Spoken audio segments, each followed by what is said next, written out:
Hello everybody and welcome to this tutorial. Today I will be talking about some of the basic terms which you will need in order to follow this course through.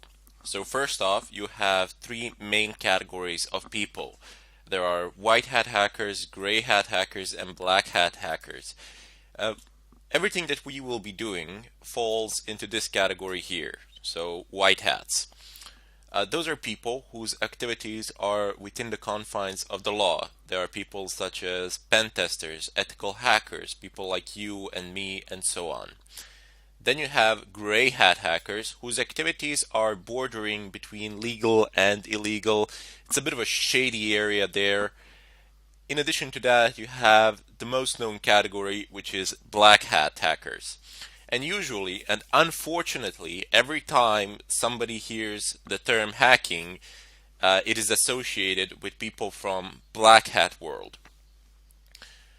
Uh, there are people who conduct all sorts of illegal activities or conduct activities without any regard for the law and, I don't know, extract information from certain servers, credentials, your credit card information, take services down, usually to extract some sort of financial gain. In any case, down below you have footprinting. Now, the act of footprinting is basically information gathering.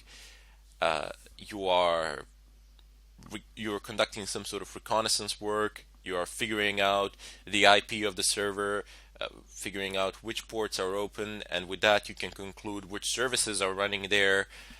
But it doesn't necessarily need to be confined to the digital world. The act of footprinting can also be when you go to the company itself, you just walk in. It doesn't necessarily need to be a company, it can be pretty much any building with the servers in it.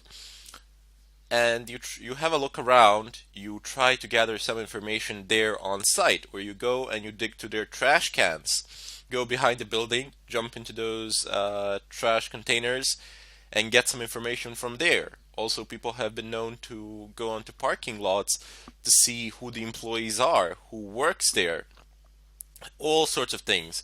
So this is just general information gathering in regards to your chosen target. It doesn't need to be confined to the digital world. Anyway, down below you have certain types of attacks. You have DOS and DDoS. Basically the same thing implemented in a different way. DOS stands for denial of service, usually called childish attacks because they were relatively easy to implement, and they still are, provided of course you have enough machines, but that's the domain of DDoS. In general, what happens here is that you perform a certain amount of requests, more requests than a server can handle, and then server begins dropping connections. For example, Apache web server, I believe by default it can handle up to 10,000 connections or so. And if you can make more than 10,000 requests, basically everybody else making any sort of requests will not be able to access the website because their connections will be dropped simply because Apache will say, okay, I have too many users, I have more users than I can handle, all the other connections will be dropped by default, thereby making the site inaccessible even though you haven't really broken any codes, you haven't really broken through any firewalls or stole any passwords or anything of a kind.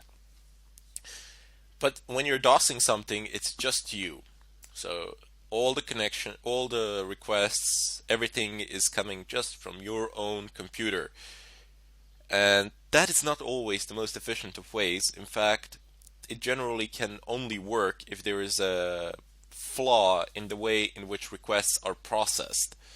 However, that is why you have DDoS attacks. When you have multiple computers, multiple connections, and they are all making simultaneous requests to a certain server, and this is really difficult to fight off. I mean, you really need to have a clever configuration of your firewall, and you need to have quite a good firewall as well.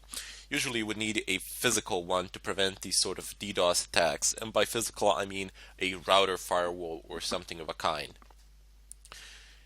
This is quite difficult to, it's not difficult to actually do the attack itself, as it is difficult to make the necessary preparations.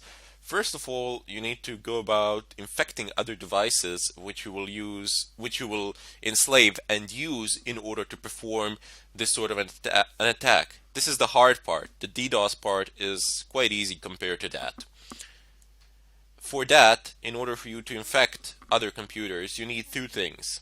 You need RATs, remote administration tools, and you need to make them fully undetectable. That is what the term FUD stands for.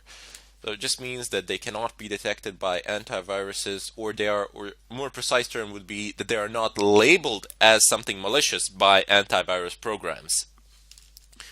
And by the way, sometimes, actually most of the times, you don't actually need to make your own applications fully undetectable. There are plenty of pen testing companies out there, and not just pen testing companies, but other companies as well, who will pay very good sums of money if you can make their programs fully undetectable by antivirus programs. Down below, the RATs, remote administration tools. Now, they themselves are not some sort of hacks or anything of a kind. You just basically put them on a USB stick or something of a kind, send them in a mail, share them in a zip file, and in such a way, that's just one of the ways to infect other computers, other devices, enslave them, convert them into your slaves, into the slaves of the main server, wherever that might be, wherever you might set it up. And then you can use all of those computers to conduct all sorts of activity. This is very good because it anonymizes you to a very large extent. It is very difficult to track you. It is very difficult to track somebody down, whoever is doing this, primarily because the users who are infected, they have no idea that somebody else is controlling their devices, because nothing is really happening on your desktop. You can't really see. All the processes are being run in the background, and your processor is executing them using up. The only way to see it would be basically to start up a task manager or something of a kind and then see the running processes, and perhaps you could spot it there, but not even there if somebody has implemented a rootkit. So a rootkit is a tool basically which you install onto an operating system, and it is able to hide running processes from the system itself. So when you, for example, start a task manager in Windows or something of a kind, the purpose of a rootkit would be to hide the processes from the task manager.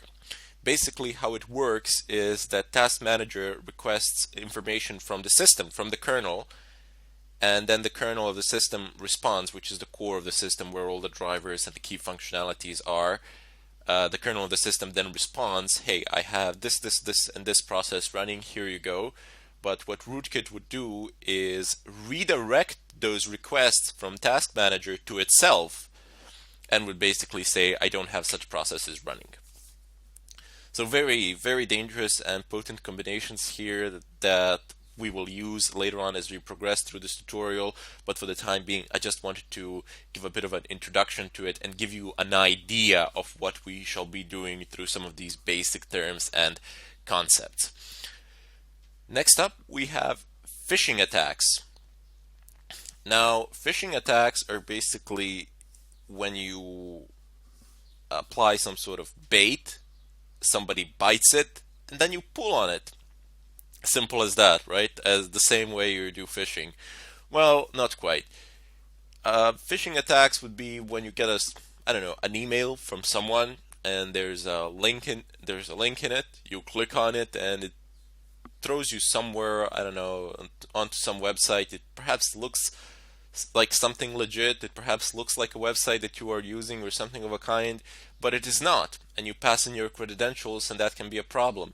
But this is generally avoided today. This is not something that happens in such a way. Rather, instead, what happens these days is that the DNS servers get changed on your routers, and once that happens, all the requests that you make on your web browser get redirected. So for example, if you type in facebook.com, you're going to get a domain with facebook.com from some private DNS server, God knows where, whose MX records are altered and they have been configured, for example, to make redirections to interpret, sorry, not redirections, but rather instead to interpret facebook.com to a certain IP address that does not belong to Facebook or anything like that. So you open up your Facebook, it looks exactly the same. There is no way to tell because in the upper left corner of the screen you have the domain name written. It's www.facebook.com, and basically provide in login credentials. Once you do that, they're gone. Somebody has them. One of the ways to detect this, even though it's it's not hard, but nobody really pays any attention to it. In the upper left corner, you might check whether the protocol is HTTPS instead of HTTP. Because usually if these kind of attacks are conducted, it's not going to be HTTPS, as that is a lot harder to implement. But if it is HTTPS, there really wouldn't be any legit way of figuring it out other than actually checking the keys, checking the certificates, and nobody actually does that. I mean, well, maybe not nobody, but 99% of users out there are not going to bother to go about conducting such checks. Anyway, I know it sounds a bit complex, but believe me, I will explain this in great details. I will give you several demonstrations, and by the end of this course you will understand and know how to do this with great ease. It will not present a significant obstacle in your line of work. Excellent. Now that we have approximately half of these terms out of our way, I will continue to deal with them in the follow-up tutorial, and I sincerely hope to see you all there.